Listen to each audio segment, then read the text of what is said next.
casi sin espacio para retomar las raíces progresivas que ya mostraban síntomas de que se iban perdiendo con Rain Dances. Para sortear el riesgo de perder el financiamiento que requiere cualquier proyecto musical digno de generar ganancias, el quinteto Camel se encontraba de gira recorriendo Europa y tratando de anestesiar cualquier sospecha de que no estaban alineados con la atmósfera musical de esos días.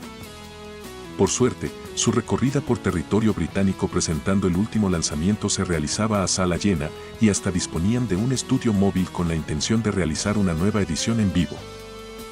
Finalizada la gira el 22 de octubre de 1977 en Alemania, debían afrontar nuevamente la difícil tarea que caracterizaba a muchas de las bandas del género que intentaban sobrevivir a fines de los años 70. Eso implicaba adaptarse a las exigencias de las discográficas, siempre atentas al pulso del mercado y a los medios de difusión, o transitar por la difícil cornisa de mantenerse leales a sus impulsos creativos, pero con alto riesgo de perder la financiación y terminar en el olvido. Sumado a eso, la situación particular de Camel contaba con aditamentos que complicaban aún más la situación, desde el momento que algunos de sus integrantes pugnaban por ideas incompatibles con los tiempos musicales que transitaban, ya que mientras Andy Ward apostaba por la complejidad, Richard Sinclair se inclinaba por adoptar una dirección más orientada al blues. Y peor aún, la química compositiva que habitualmente aportaban Latimer y Bardens atravesaba su peor momento, producto de la relación conflictiva que en ese entonces mantenían. Agravado esto porque ya no contaban con Doug Ferguson, quien habitualmente oficiaba de pacificador entre ellos. En ese cóctel de presiones externas puramente comerciales y orientaciones dispares y pasiones encontradas a nivel interno, fue que se concibió su sexto álbum de estudio, que finalmente vería la luz el 22 de septiembre de 1978 con el título Breathless y arte de tapa de Michael Monday. El proceso de registro se realizó durante febrero y mayo de ese mismo año, de manera repartida en los estudios Threshold, propiedad de The Moody Blues, The Manor y Chipping Norton Recording, y estuvo producido por la banda junto a Mick Glossop, quien también ofició como ingeniero y acreditaba trabajos con Tangerine Dream, Renaissance y The Strokes, entre otros. Cumplida esa etapa, el aspecto más negativo que les aguardaba y que marcaría un hito en su carrera, fue que sería el último álbum en el que participaría Peter Bardens, uno de los dos cerebros fundamentales de la banda. Su alejamiento, efectuado el 30 de julio, era un final anunciado, ya que las diferencias que lo enfrentaban con Latimer habían llegado a niveles que imposibilitarían recrear el vínculo fructífero de sus mejores trabajos y, peor aún, establecer una dirección musical determinada. Latimer destaca que a la hora de crear se llevaban bien, pero que los problemas surgían al momento de llevar esas ideas a la práctica en el estudio, donde se sofocaban mutuamente. Una vez que decidieron tomar distancia de común acuerdo, Richard Sinclair y Andy Ward optaron permanecer junto a Latimer, así que a Peter no le quedó mejor remedio que hacer las valijas y partir. Entonces, para poder cumplir con los compromisos que imponía la gira promocional, que arrancaba en el Maxwell Hall de Aylesbury el 7 de septiembre, 15 días antes del lanzamiento oficial del álbum al mercado, consideraron necesario contar con los servicios de dos tecladistas con pasado en Caravan y que habían colaborado en la grabación de Breathless. Ellos eran Jan Skillas y Dave Sinclair, primo del bajista. Una vez que la flamante placa empezó a circular en las disquerías y en las radios, por fin reveló un sonido que, si bien se ajustaba mayormente a los patrones comerciales que requería la discográfica, comprometía a un tómalo o déjalo a sus más fieles seguidores, mucho más allá de lo que se les había exigido en su anterior trabajo, a la vez que daba la bienvenida a nuevos oyentes, más permisivos a los modos dudosamente progresivos que se ensayaban en esos años. Y en cierta medida, la nueva propuesta parecía haber funcionado, ya que el 14 de octubre se integró a la lista de éxitos del Reino Unido, ocupando el puesto 26, permaneciendo una semana en el top 40, con lo cual, la banda lograba posicionar un cuarto álbum en el top 30 en poco más de 3 años. En el Billboard 200 de Estados Unidos alcanzó un lugar en la posición 134.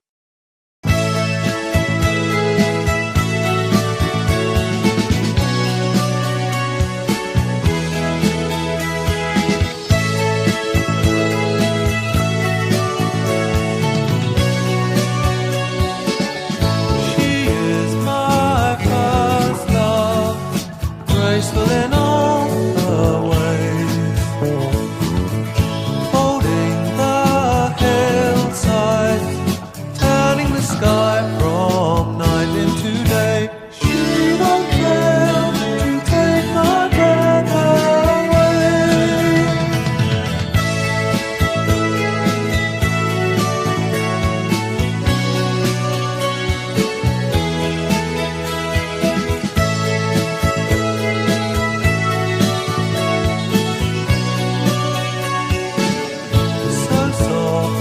is silence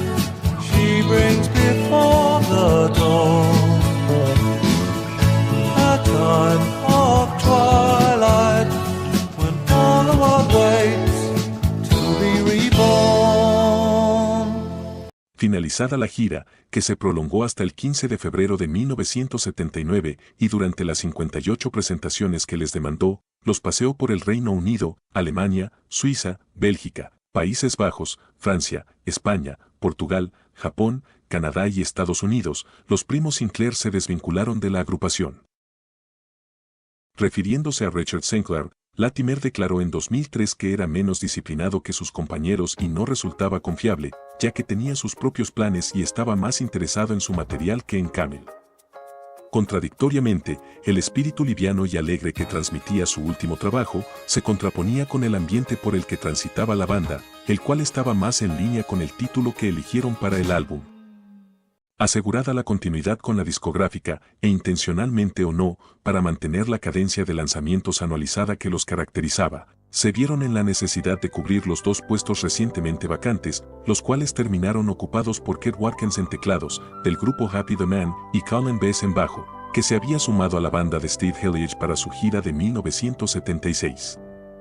Acordada su incorporación a principios de 1979, los flamantes miembros se sumaron a los ensayos con el grupo que se realizaban en Wood Farm, Suffolk. Dado que Jan Skilhas se había desempeñado muy bien y manifestado un excelente temperamento durante la gira de Breathless, también permanecería en la banda y se integraría al trabajo con el nuevo tecladista. Decididos a no apartarse del sonido amigable con el jazz y el pop que venían introduciendo desde Rain Dances, Latimer contó con el aporte de sus compañeros para desarrollar nuevo material y suplir la ausencia creativa de Bardens.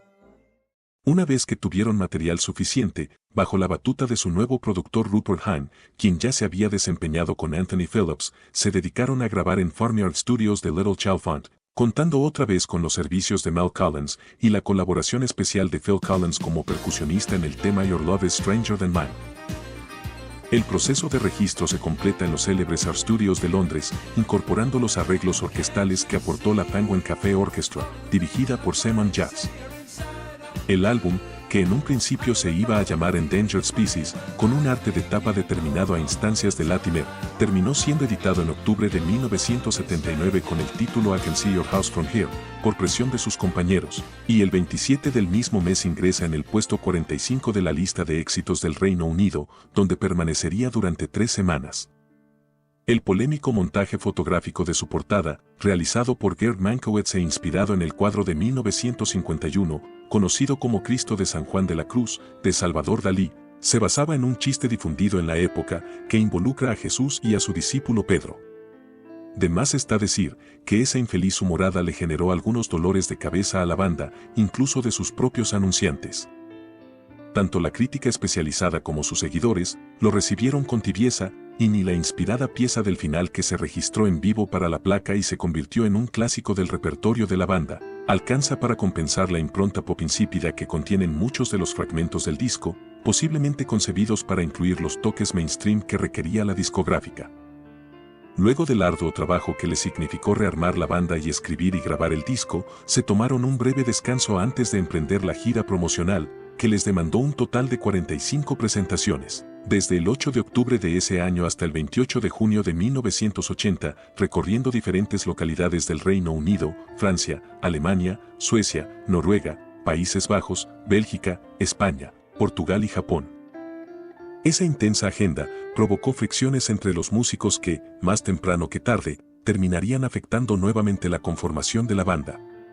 Por otra parte, Latimer reconocía que no estaban desarrollando todo el material que deseaban y que en su momento los había potenciado, todo lo cual conduciría a un replanteo, tanto estructural como conceptual. Afortunadamente, Susan Hoover, que se había vinculado con Latimer en 1976 a raíz de una entrevista que le realizó en un programa de radio, y luego se convertiría en su esposa, le acercó el caso de Hiro Onoda, un oficial de inteligencia japonés combatiente de la Segunda Guerra Mundial que no se rindió hasta 1974, después de haber pasado 29 años sobreviviendo en la selva de la isla de Lubang, en Filipinas, sin enterarse fehacientemente de que la contienda había terminado. Esa interesante historia, sumado al éxito que cosecharon durante su segunda visita en Japón, Inspiró a Latimer para desarrollar el álbum conceptual que consideraba necesario para retomar el rumbo que la banda había perdido, tarea que le resultó relativamente sencilla al contar con una trama tan bien establecida y estructurada, más aún con el aporte por primera vez de Susan para escribir las líricas. Una vez que contaban con el material necesario para ser grabado, durante el verano de 1980 realizaron una serie de presentaciones en Países Bajos, bajo el seudónimo Desert Zone, oportunidad en la cual aprovecharon para interpretar temas del futuro álbum. En septiembre se dispusieron a ingresar por primera vez en Abbey Road Studios para las sesiones de grabación, con producción de la propia banda, juntamente con Hayden Bandel y Tony Clark, este último en su doble rol de ingeniero, quien contaba en su haber trabajos con Syd Barrett, Wings, Cliff Richard y Sky. Para esta instancia, Kerr Watkins no fue de la partida, y en su lugar se sumó Duncan McKay, quien se hizo cargo de la mayoría de los teclados, dado que Jan Skillas estaba comprometido con otro proyecto. Con la intención de incorporar sonidos autóctonos, Andy Latimer interpretó el koto, un instrumento tradicional de cuerda japonés. Este segundo álbum conceptual salió a la venta el 23 de enero de 1981 con el título Nude, el nombre que se le da al personaje que representa a Onoda, derivado de un juego de vocales con su apellido, o quizás de la situación de abandono que le tocó vivir al militar japonés, ya que no existen referencias muy claras al respecto. La portada de este trabajo, diseñada por la agencia Medwin Shomandi, e inspirada en el arte ukiyo-e, o pinturas del mundo flotante, representa el desprendimiento de la indumentaria para quedar desnudo. Este nuevo trabajo, ignorando los riesgos de apostar nuevamente por una obra mayoritariamente instrumental, que tributa sonidos foráneos a la moda de esos tiempos, dio las señales de vida que muchos de los seguidores de la banda reclamaban, a la vez que confundían a su nueva camada de oyentes. Por su parte, la crítica lo recibió favorablemente, y aunque reconoció que no tiene momentos tan memorables como los de su primera obra conceptual, y requiere más paciencia a los oyentes para que descubran sus fortalezas, destaca su valor para intentar abrirse paso en el contexto musical de la época. Para llevar a cabo las 55 presentaciones que les demandó la gira publicitaria, que comenzó el 30 de enero de 1981 en Estocolmo, y finalizó el 2 de abril en el Teatro Hammersmith Orient de Londres, contaron con la incorporación de la dupla Kerr Watkins y Jan Skillas en teclados.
Al día siguiente del inicio de la recorrida, ocuparon el puesto 34 en el ranking de éxitos del Reino Unido, donde se mantuvo expuesto en la lista durante 7 semanas.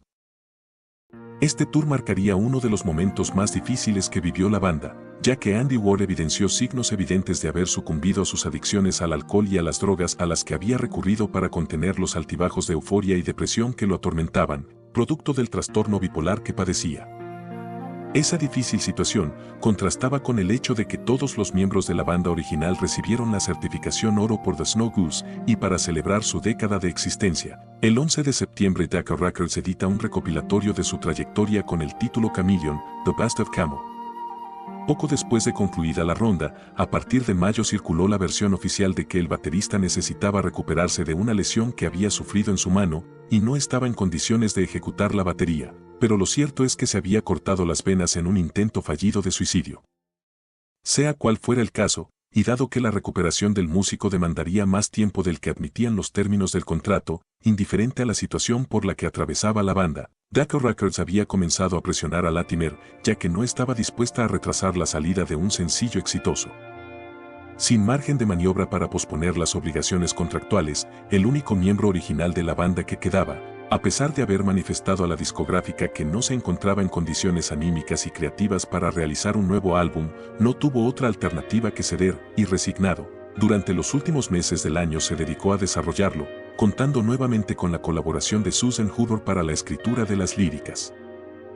Para colmo, a raíz del parate que significaba la recuperación de Andy, y según algunas fuentes, por ciertas diferencias con Latimer, Colin Bess se había trasladado a París para dedicarse a sus proyectos solistas. Afortunadamente, durante las grabaciones de Nude en Abbey Road, Latimer había entablado amistad con el cantante Chris Rainbow y el bajista David Penn, los cuales se encontraban grabando en el estudio como integrantes de la banda de Alan Parsons Project, el álbum Eye in the Sky, cosa que le permitiría reclutarlos para su nuevo trabajo.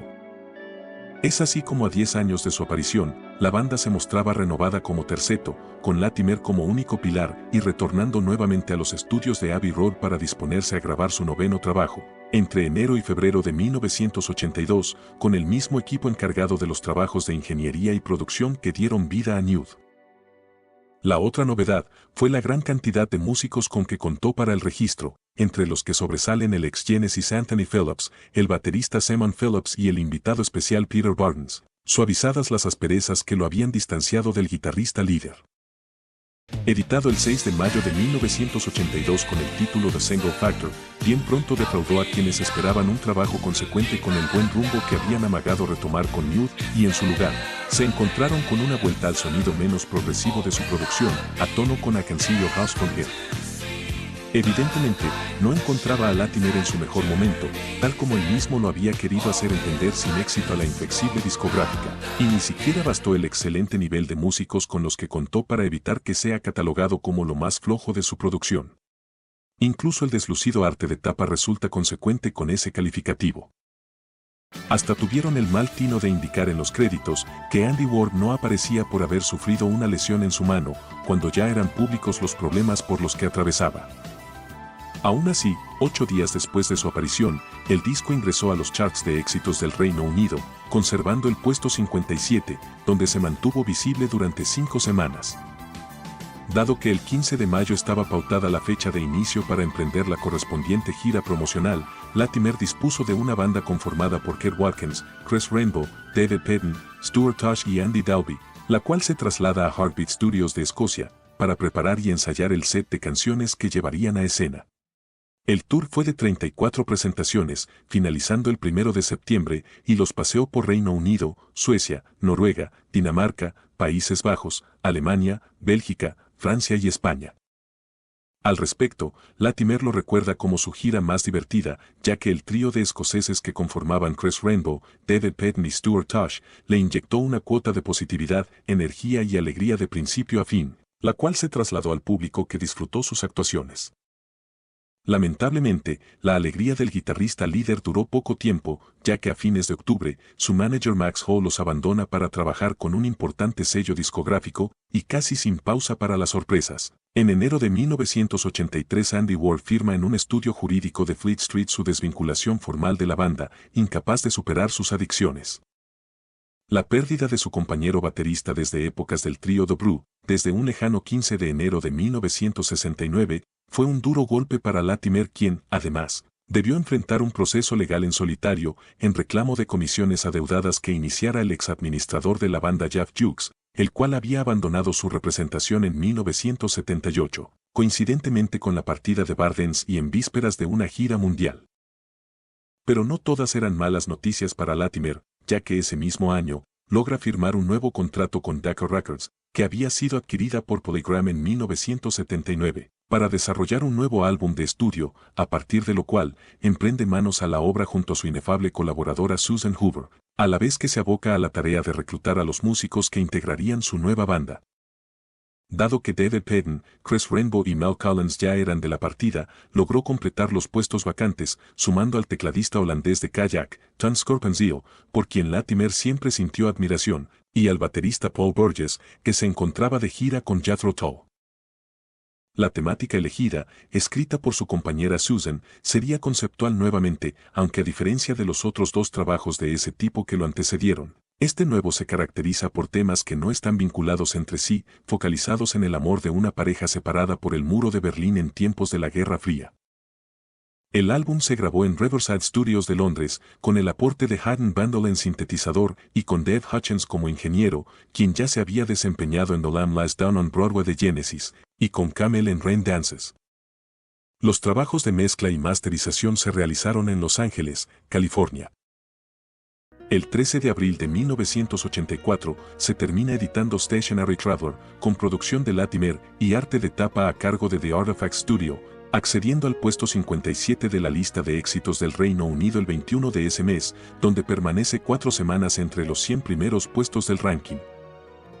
Para algunos, este nuevo lanzamiento colocaba nuevamente en la carretera a Camel, devenido ahora en un proyecto musical de su guitarrista, mientras que para otros, era una compulsa de sonidos que se debatían entre sus mejores momentos y la mutación que ensayaban los progresivos de la época para sonar actualizados, más por supervivencia que por convicción. No obstante, y a pesar que seguían lejos de los niveles de ventas que alguna vez supieron alcanzar, este trabajo despejaba muchas de las incertidumbres que había generado The Single Factor, y llegado el momento de preparar la gira publicitaria, Latimer invita a que se incorpore su ex compañero Colin Bass, el cual emprende su regreso de Francia para sumarse a Mal Collins, Chris Rainbow, Paul Borges y el reacio a los viajes y los vuelos de Ton Skerpensil. La recorrida les demandó un total de 27 presentaciones, acontecidas desde el 27 de abril al 29 de mayo, y los llevó a recorrer buena parte del Reino Unido, seguida de Países Bajos, Francia, Alemania, Dinamarca, Suecia y Noruega. Paralelamente, el productor Mike Mansfield se había mostrado interesado en filmarlos en vivo, para luego transmitirlo en su programa televisivo Mirror Image, que se emitía por el Canal 4, cosa que se sumó a los planes previos de editar un segundo álbum de la banda con el registro en vivo de este nuevo material, todo lo cual le inyectó a la gira un nivel de excitación adicional. Aprovechando la presentación de Camel en el Hammersmith Orient del 11 de mayo, Decca Records contrató la unidad móvil de grabación de los Rolling Stones para realizar la grabación, la cual contó con la participación especial en escena de Peter Barnes en calidad de invitado, y con el tecladista Richie Close, quien se había sumado como apoyo en el último tramo de la gira.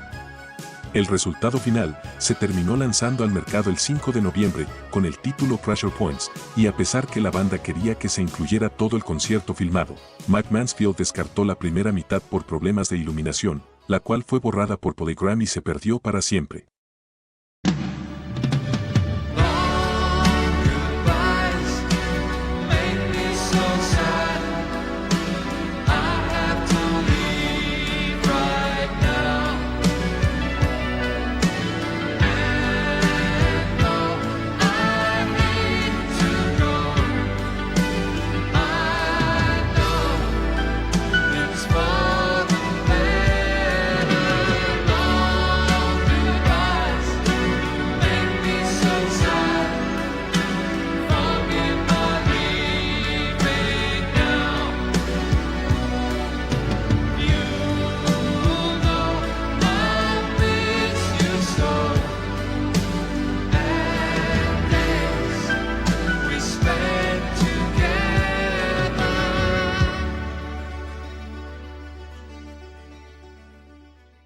Por fin, culminaba un año que se podría considerar satisfactorio para una banda del género, ya que los encontraba recorriendo diferentes escenarios europeos en momentos muy difíciles para el sonido que proponían, pese a maquillarlo en cierta forma para los tiempos que transcurrían. Pero esa esperanzadora mueca de alegría no iba a durar mucho tiempo, ya que el año siguiente les deparaba desagradables sorpresas.